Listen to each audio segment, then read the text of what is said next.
오늘 같이 나눌 하나님의 말씀은 요나서 4장 1절 말씀입니다. 우리 같이 한 목소리로 읽어보도록 하겠습니다. 시작. 요나가 매우 싫어하고 성내며.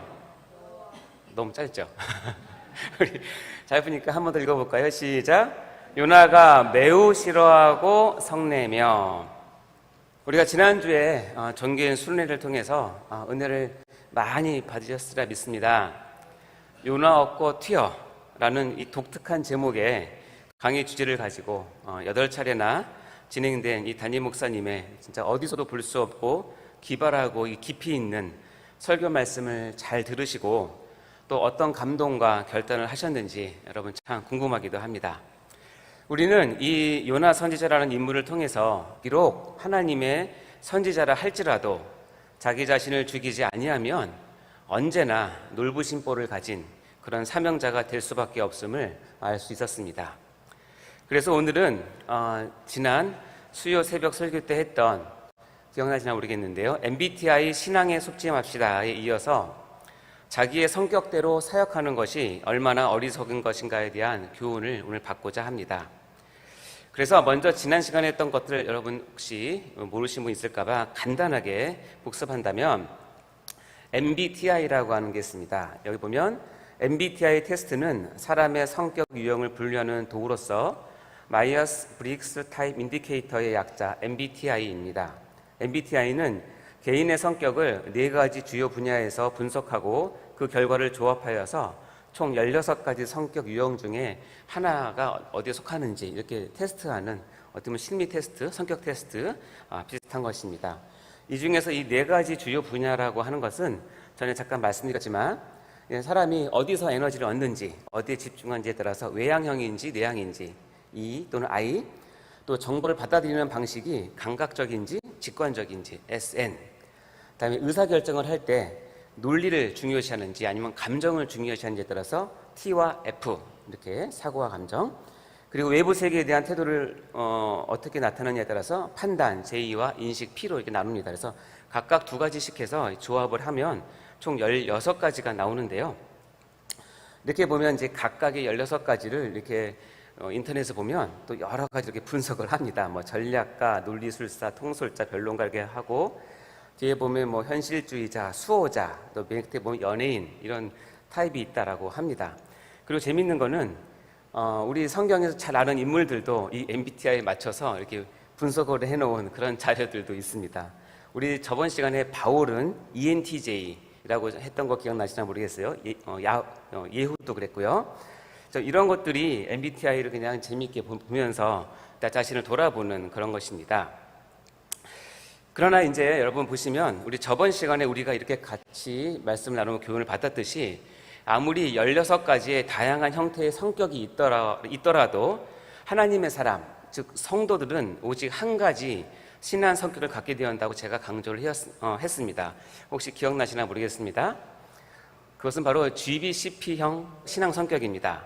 이 G는 뭐냐면 하나님, 내가 하나님 중심이냐 아니냐 G, 다음에 성경 중심이냐 아니냐 B, 교회 중심이냐 아니냐 C, 다음에 담임 목사 중심이냐 아니냐 P. 그래서 앞자를 따서 GBCP 신앙 성격을 이야기했습니다. 이것은 어떤 그 MBTI 성격을 갖고 있는 사람이라 할지라도 그가 예수를 믿고 신앙을 가진다면 우리의 신앙 성격은 오직 한 가지 GBCP 형이 되어야만 한다고 우리가 지난 시간에 같이 나눴습니다. 자, 그래서 자기 성격대로 믿는 것이 위험하고 또 어리석은 것인지를 지난 시간에 나누었다면 오늘은 아무리 사명자라 할지라도 자기 성격대로 사역하는 것도 얼마나 어리석고 하나님 앞에서 불순종으로 보일 수 있다는 것을 우리가 알아보고자 합니다. 그리고 이것의 유일한 해결책은 우리가 반드시 가져야 될 신앙의 성격인 GBCP형 신앙 성격을 가져야 하고, 그리고 그것의 중요성과 절대적 필요성을 이 시간 같이 알아보고자 합니다. 그래서 오늘 설교는 속죄합시다 시리즈 39번째 시간으로 설교의 제목은 MBTI 사역에 속죄합시다입니다. 우리 제목을 한번 읽어볼까요? 시작. MBTI 사역에 속죄합시다. 자, 오늘 본문 말씀 굉장히 긴데 한번 읽어볼까요? 요나서 4장 1절 시작. 요나가 매우 싫어하고 성내며. 요나가 정말 싫어하고 성냈나 봅니다. 매우 싫어하고 성냈다고 성경에 되어 있는데요. 자, 우리가 수년의 내내 요나의 천방지축인 모습을 보아왔습니다. 하나님과의 그 대상관계가 처음부터 잘못 설정이 되었던 요나는 옹고집의 타고난 기질적 성품에다가 놀부심보까지 겹쳐서 그야말로 예측 불허의 인물로 평가가 되곤 합니다. 그래서 이 요나의 MBTI 성격 유형을 한번 제가 찾아보았는데 여러 의견들이 다양하게 제시되고 있었습니다. 그래서 그 중에서 그래도 제가 나름 성경 말씀을 기초로 해서 요나의 MBTI 성격을 한번 추론해 보았는데요. 뭐 이게 정답은 아니지만 그 결과 아마도 ENTP형이 아마도 가장 근접한 것 같아서 소개를 드립니다. 요나는 아마도 외향적인 것 같고요. 정보를 받아들이는 방식은 직관적인 것 같습니다. 그리고 EN이고요. 의사를 결정할 때는 나름대로 자기 생각이 뚜렷한 사고형, 즉 T인 것 같고요. 외부 생각에 대한 태도는 인식형 P라고 생각합니다. 그래서 ENTP라고 이제 저는 요나의 그 MBTI 성격을 규정해 보았습니다. 이것을 보니까 이것은 변론가형이라고 되어 있네요. 앞에 보면 변론가는 두뇌 회전이 빠르고 대담한 성격으로 현재 상황에 의의를 제기하는데 꺼리낌이 없습니다. 그렇죠? 변론가는 어떤 의견이나 사람의 반대하는 일을 두려워하지 않으며 논란이 될 만한 주제에 대해서 격렬하게 논쟁을 즐기는 일을 즐깁니다. 이게 대상이 하나님이라 할지라도 요나가 자기 성격대로 사역을 하는 거죠. 그리고 밑에 보면 변론가는 반항심이 강한 성격입니다. 변론가는 모든 신념에 의문을 제기하고 모든 아이디어를 세심히 검토합니다. 또 두뇌 회전이 빠르다고 되어 있고요. 대담한 성격으로 현재 상황에 의의를 제기하는데 거림이 없다고 되어 있습니다. 어쨌든 뭐 얼추 보면 이게 요나 성격과 비슷하지 않나 저는 생각해 보았습니다. 자, 이제 저를 보시면 됩니다.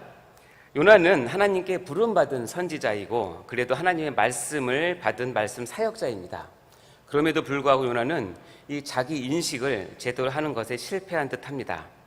원래는 제대로 된 자기 인식을 통해서 자기 부인으로 나가게 되고 그래서 하나님 말을 전적으로 바라보면서 하나님 한 분을 의지하고 온전히 믿는 신앙 성품으로 자라가는 모습을 보여야 하는데 요나는 그렇지 못한 것 같습니다.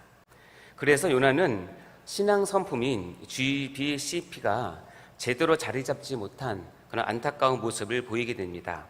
자, 우리가 하나씩 한번 점검해 볼까요? 아까 GBCP가 뭐냐면 하나님 중심이냐 아니냐 G, 성경 중심이냐 아니냐 B, 교회 중심이냐 아니냐 C, 담임 목사 중심이냐 아니냐 P 이것입니다. 그러면 첫째, 하나님 중심이냐? 제가 보기엔 하나님 중심이 없는 것 같습니다. G가 없는 거죠. 그 대신에 요나는 아직도 자기 중심, 에고센트리즘이라고 하는데 자기 중심성을 꽉 부여잡고 있는 어린아이 같은 유치한 신앙을 가지고 있습니다. 요나는 하나님의 마음을 헤아리지 못합니다. 하나님의 뜻을 전혀 고려하지 않습니다. 그리고 하나님의 입장에 서보려고 하지도 않습니다. 그저 자기 중심적인 사고로 똘똘 뭉쳐있기 때문에 쉽게 화를 내고 감정 폭발하고 심지어는 차라리 죽어버리겠다고 땡깡을 피우고도 합니다. 어떻게 보면 이기심으로 똘똘 뭉친 어린아이의 전형적인 모습을 보이는 것입니다. 자, 그러면 두 번째, 과연 요나가 성경 중심이었느냐? 성경 중심인 B가 없는 것 같습니다. 왜냐하면 선지자임에도 요나는 하나님에 대한 정확한 지식, 즉 신학적, 교리적, 바른 지식이 없음을 알 수 있습니다.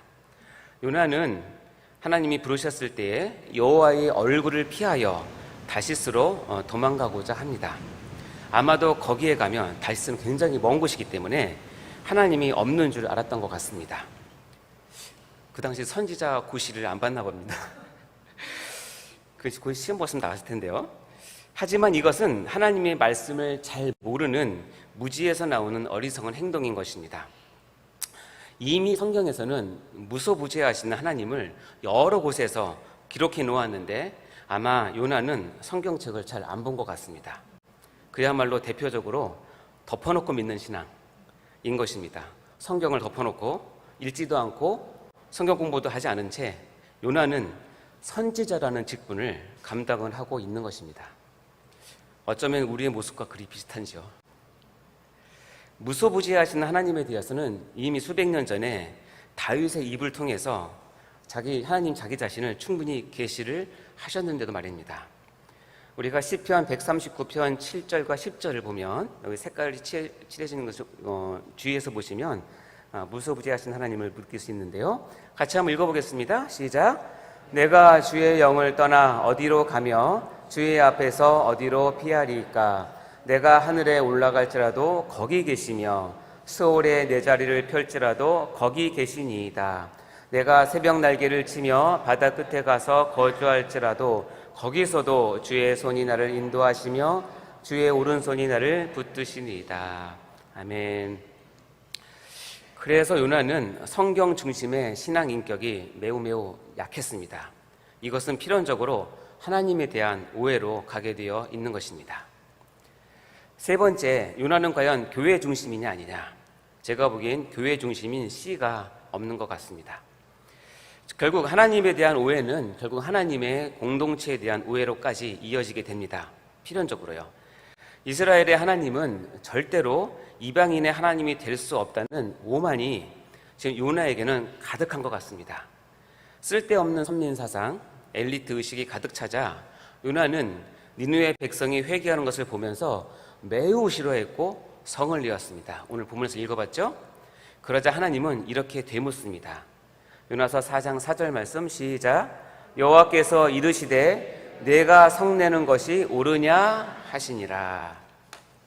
그러나 이 질문에 요나는 대답하지 않습니다. 여러분의 대답은 뭡니까? 옳습니까? 옳지 않습니까? 그렇죠? 옳지 않죠. 하나님은 이미 오래전부터 모든 민족의 하나님이 되실 것을 선포해 오셨습니다. 그리고 이런 일을 이루는 데 있어서 이스라엘을 먼저 선택해서 쓰고 계시는 중인 것입니다. 역대하 6장 32절과 33절의 말씀에 보면 솔로몬이 성전을 봉헌식을 할 때 드리는 기도 중에 한 구절인데요. 이 두 절을 읽어보겠습니다. 시작. 주의 백성 이스라엘에 속하지 않은 이방인에 대해서도 그들이 주의 큰 이름과 능한 손과 펴신 팔을 위하여 먼 지방에서 와서 이 성전을 향하여 기도하거든 주는 계신 곳 하늘에서 들으시고 모든 이방인이 주께 부르짖는 대로 이루사 땅의 만민이 주의 이름을 알고 주의 백성 이스라엘처럼 경외하게 하시오며 또 내가 건축한 이 성전을 주의 이름으로 일컫는 줄을 알게 하옵소서. 이렇게 분명히 기록하고 있지 않습니까? 자, 이제 네 번째입니다. 과연 요나는 담임 목사 중심이냐 아니냐입니다. 제가 보기에도 담임 목사 중심 P가 없는 것 같습니다. 요나서에서는 요나의 신앙의 멘토가 등장하지는 않습니다. 어쩌면 그런 신앙 멘토 없이도 혼자서 잘 커왔는지도 모르겠습니다. 이 담임 목사의 가장 큰 역할은 뭐냐면 그 성도들에게 선한 영향력을 주고 하나님의 마음과 뜻을 가르쳐주고 그리고 목사 자신이 하나님의 도구로서 성도들이 자라는데 쓰임받는 것이 담임 목사님의 가장 큰 역할인 것입니다. 그런 목사님을 중심으로 신앙생활을 해야 바른 신앙생활을 할 수가 있는 것입니다. 그런 의미에서 하나님께서 어쩌면 미리 예비하신 큰 물고기와 박넝쿨은 바로 이 요나의 담임 목사와 같은 역할을 하고 있다고 보여집니다. 그런데 요나는요, 큰 물고기와 박넝쿨을 만나고 나서도 그것을 통해서 하나님께 감사를 한다거나 하나님의 뜻을 깨닫는다거나 하나님의 마음을 이해하는 그런 일은 하지 않았습니다. 그저 요나는 자기 자신을 위해서 그것들을 이용할 뿐이었습니다. 자, 결론적으로 보면 ENTP형인 요나는 그 자신의 본성과 성질에만 머물러 있을 뿐이고 전혀 신앙의 성격인 GBCP형으로까지는 변화되지 못한 것 같습니다. 왜냐고요? 바로 이것 때문입니다. 자기 인식을 해야 자기 부인을 할 수 있고 자기 부인을 해야 자기 남편을 할 수 있습니다. 자기 남편은 처음 보시죠? 제가 지어낸 말인데 자기 남편이면 나는 언제나 남의 편이다라는 뜻입니다. 즉 나는 항상 이웃 편이고 이웃을 위해 존재한다는 뜻이죠. 자기 인식을 제대로 못하니까 자기 부인이 없는 것이고 그러다 보니 자기 남편이 얻게 되어서 남인 니느웨 사람들을 전혀 용서를 못하는 것입니다. 하나님은 성도들이 자기 성격대로 사역하는 것을 용납하지 않으십니다. 즉 MBTI 사역에 속지 말 것을 강력히 권고하십니다. 요나를 통해서 더욱 실감나게 지금 교훈을 하고 있는 것입니다.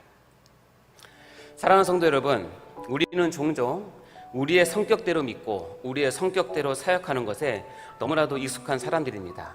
특별히 주님께서 맡긴 봉사의 자리, 사역의 자리에서조차도 나의 성격대로, 내 고집대로 일을 처리하고자 하는 놀부심보가 가득한 사람들이죠. 회개해야 할 것입니다. 이것은 자기 자신에 대한 인식이 부족한 결과이고 이를 토대로 자기 부인이 강력하게 이루어져야 하는데 이것이 안 되기 때문입니다. 그러나 예수님은 이 부분에 대해서는 한치의 양보도 없으시고 자기 부인을 반드시 해야 할 것을 명령하고 계십니다. 마태복음 16장 24절 말씀 같이 읽겠습니다. 시작. 이에 예수께서 제자들에게 이르시되 누구든지 나를 따라오려거든 자기를 부인하고 자기 십자가를 지고 나를 따를 것이니라. 아멘. 이 자기 부인은 결국 이웃을 사랑하고 원수까지도 사랑하게 되는 위대한 사명자로 가는, 거듭나게 하는 근거가 되는 것입니다. 자기 부인이 자기 남편이 되는 것입니다. 사랑하는 성도 여러분, 각자의 성격이 어떠든지 내가 하나님의 백성이고 성도라면 반드시 신앙 성격인 GBCP형 성격을 꼭 확인하시고 자기 부인을 통해서 하나님께 귀하게 쓰임받는 성도님들 다 되시기를 주님의 이름으로 간절히 축원합니다. 기도하시겠습니다. 하나님 아버지, 감사합니다. 이 새벽에 하나님의 말씀을 허락하여 주시고 우리가 우리의 성격대로 MBTI에 나온 우리 자신의 속성대로 믿고 또 그것을 사역에 사용하는 것이 아닌지 다시 돌아보게 됩니다. 여름 수련을 통하여서, 요나를 통하여서 그것이 얼마나 어리석은 일인지를 깨닫게 해주셨는데 이 시간 다시 한번 우리 자신을 돌아보고 다시 한번 신앙의 성격으로 돌아가게 도와주시고 하나님 중심, 성경 중심, 교회 중심, 담임 목사 중심의 아버지의 신앙 성격을 확고하게 가질 수 있는 저희가 될 수 있도록 인도하여 주시옵소서. 이를 위해서 자기 부인을 할 때에 우리가 힘들고 어려울지라도 우리의 성격과 우리의 모든 것들을 자기 부인을 통하여서 더욱더 하나님의 성품으로 거듭나는 저희가 될 수 있도록 축복하여 주옵소서. 감사드리며 예수님 이름으로 기도하옵나이다. 아멘.